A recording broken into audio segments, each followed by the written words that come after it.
손실을 무시하고 이익만 생각하는 건 전형적인 개미일 뿐입니다. 투자는 손실을 줄이고 이익을 극대화해야 합니다. 지금은 큰 반등 후 단기적 조정에 대비해야 할 시기입니다. 안녕하세요, 비트 김선생입니다. 오늘은 제가 말씀드렸던 58.6K 부근에서 진입하지 못한 분들, 고점에서 진입한 분들 포모 방지와 저점에서 진입한 분들 추가 매수 타점을 위해 영상을 준비했습니다. 먼저 저는 비트코인의 불장이 무조건 올 거라고 생각하는 사람입니다. 그래도 앞으로 나올 수 있는 조정에 왜 하락하고 어디까지 하락하는지 알아야 여러분들이 불장까지 버티는 데에 있어서 멘탈을 잘 잡으실 수 있을 것 같아서 이번 영상 준비해봤습니다. 제가 어제 이 구간에 CME 갭이 형성되었다, 그러니 이 구간까지 빠질 수 있으니 조심하라고 말씀드렸었습니다. 아직 그 관점이 유효한데요. 1분 기준으로 보셨을 때 지금 현재 RSI가 과매수 구간이 아니라 조금 더 상승할 수 있는 여력이 보이긴 하지만 스토캐스틱 같은 경우는 이미 고점에 위치해 있고 8시간봉 기준으로 보셨을 때 지금 가격의 고점은 올라가고 있고 RSI의 고점은 떨어지는 모습을 보실 수 있습니다. 이게 하락 다이버전스라고 하는데요. 스토캐스틱 또한 지금 마찬가지로 고점이 떨어지고 있죠. 지금 RSI와 스토캐스틱 모두 하락 다이버전스가 만들어졌습니다. 그리고 이더리움이 곧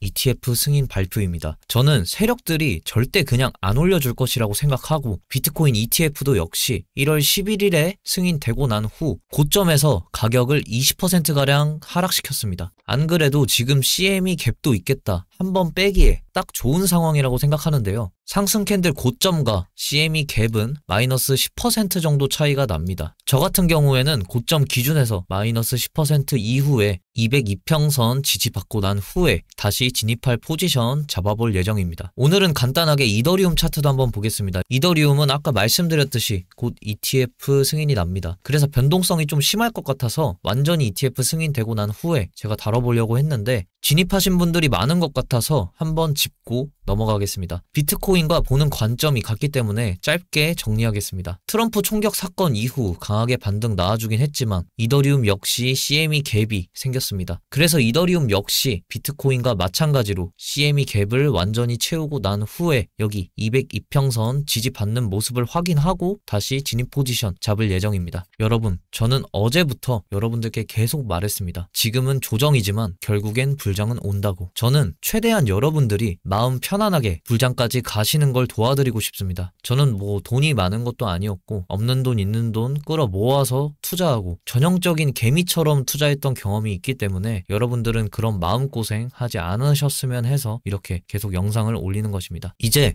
비트코인 최근 소식 전해드리겠습니다. 트럼프가 제롬 파월의 연준 의장 임기를 보장할 것이라고 블룸버그 인터뷰에서 얘기했습니다. 제롬 파월의 연준 의장 임기를 보장한다고 발표한 건 분명 뜻이 있을 거라고 생각하는데요. 트럼프가 갑자기 11월 대선 전 금리 인하를 반대하고 모든 수입품에 관세를 부과할 것이라고 했습니다. 크립토 시장에 우호적이었던 트럼프가 금리 인하를 왜 반대할까요? 제롬 파월 기사와 함께 생각을 해보시면 조금이라도 더 물가가 안정되고 금리를 인하하려는 뜻도 있겠지만 제롬 파월에게 임기를 보장하고 자신의 사람들로 만들어 바이든의 정부가 금리를 인하해서 조금의 지지율도 얻지 못하게 하고 자신이 대선에 당선된 후에 금리를 내리고 트럼프 대통령에 대한 민심을 끌어올려서 이후 재선까지 노리는 트럼프의 고단수 전략으로 생각해 볼 수 있는데요. 하지만 지금 미국의 9월 금리 인하 확률은 90%, 11월은 60%, 12월은 56%로 9월부터 3연속 금리 인하를 기대하고 있습니다. 지금 많은 미국 국민들이 금리 인하를 외치고 있는 가운데 지금 금리 인하를 거부하는 트럼프의 발언이 독이 든 성배가 될지는 조금 더 지켜봐야 알 수 있을 것 같고 앞으로 금리 인하의 방향성을 유의 깊게 볼 필요가 있을 것 같습니다. 그리고 번외로 밥 메넨데즈 상원 의원이 뇌물수수 혐의로 유죄를 선고받았다고 합니다. 이 의원은 반암호화폐적인 발언을 많이 한 것으로 유명한데요. 비트코인이 범죄자들에게 이상적인 선택이라고 얘기했다고 합니다.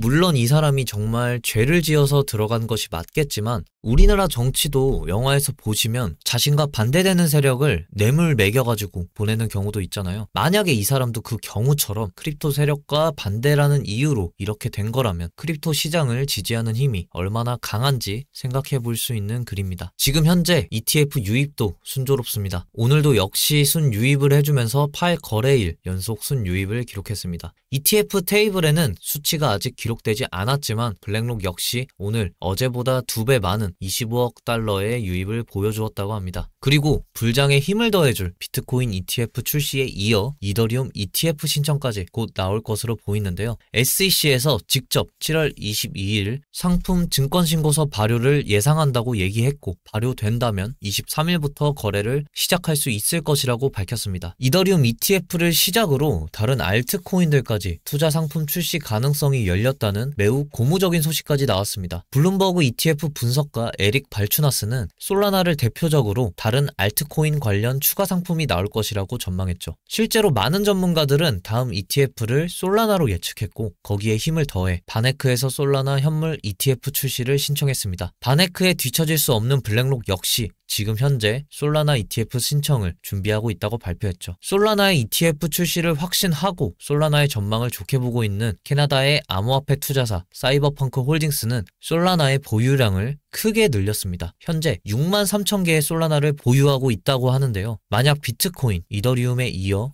솔라나까지 ETF가 승인된다면 이번 크립토 시장의 불장은 정말 걷잡을 수 없는 역대급 불장이 될 것입니다. 홍콩의 대표적인 투자기업 해시드에서는 비대시 벤처스와 함께 일본에서 블록체인 행사를 연다고 합니다. 이번에 트럼프가 참여하는 비트코인 컨퍼런스와 유사한 행사인데요. 제가 어제 말씀드린 일본의 크립토 시장 참여와 홍콩의 본격적인 암호화폐 시장 인프라 확장을 증명해주는 소식입니다. 한편 가상자산에 보수적이었던 우리나라도 비트코인, 이더리움, 솔라나, 리플, ETF 상장을 추진한다고 하고 부산은 지금 블록체인 규제 자유특구까지 만들었고 이제 주요 사업가 규제 특례에 관해 회의한다고 합니다. 이건 우리나라도 본격적으로 가상자산 시장에 뛰어든다는 얘기인데 본격적으로 이제 가상자산 법안까지 도입할 준비를 하고 있습니다. 내년으로 예정되어 있던 가상자산 과세가 너무 빠르고 명확한 제도를 정비한 후에 과세를 해야 한다고 발표했는데요. 이렇게 우리나라에서도 가상자산 법안을 만들고 규제를 명확하게 하고 시장에 뛰어든다면 우리나라의 많은 국내 투자자들이 가상자산 시장에 힘을 불어넣어줄 아주 고무적인 소식입니다. 어제 마운트곡스에서 14만 개의 비트코인 중 9만 개의 비트코인을 전송했는데요. 이후 별다른 행위는 없었지만 9만 개라는 엄청난 양의 비트코인을 전송했다는 것만으로도 매도세가 엄청 나왔었죠. 저는 불장이 올 거란 생각은 변함없지만 마운트곡스가 매도를 하게 되면 단기적인 하락은 나올 것으로 보고 있습니다. 실제로 온체인 분석가 자크 엑스비티는 마운트곡스 상환이 단기 매도 압력을 줄 수 있지만 장기 강세가 유지될 것으로 보았고 마운트곡스의 상환 종료 시점이 장기 보유자들에게 좋은 매수 기회라고 판단된다고 했습니다. 저점에서 잡으신 분들은 추가 매수하기 좋은 구간이라는 것이죠. 하지만 고점에서 잡으신 분들은 또 포모에 휩싸일 수 있기 때문에 제가 이 부분을 거듭 강조드리는 것입니다. 지금 호재가 많이 남은 상황에서 개미를 한번 털고 갈 가능성을 더 높게 보는 것이죠. 이건 불장이 안 온다는 얘기가 아니라 단기적인 하락은 피할 수 없다는 얘기입니다. 이제 마지막으로 영상 정리해드리겠습니다. 첫 번째, 단기적 하락 조정이 나올 것입니다. 하지만 단기적 하락일 뿐 강세장에는 변함이 없습니다. 두 번째, 트럼프가 금리 인하를 반대했습니다. 아직은 금리 인하 가능성이 우세하지만 지금 민심이 좋은 트럼프가 반대했기에 앞으로의 방향성을 지켜봐야 합니다. 세 번째, 이더리움 ETF 승인이 코앞으로 다가왔습니다. 매우 큰 호재인 만큼 개미 털기에 유의해야 합니다. 네 번째, 우리나라 가상자산 시스템을 본격적으로 도입하고 있습니다. 이에 따라 많은 국내 투자자의 유입이 기대됩니다. 다섯 번째, 마운트곡스가 상환을 준비하는 움직임이 발견됐습니다. 단기적 하락에 무조건 대비하셔야 합니다. 이상으로 영상 마치겠습니다. 시청해주셔서 감사하고 좋게 봐주셨으면 구독과 좋아요 부탁드립니다. 감사합니다.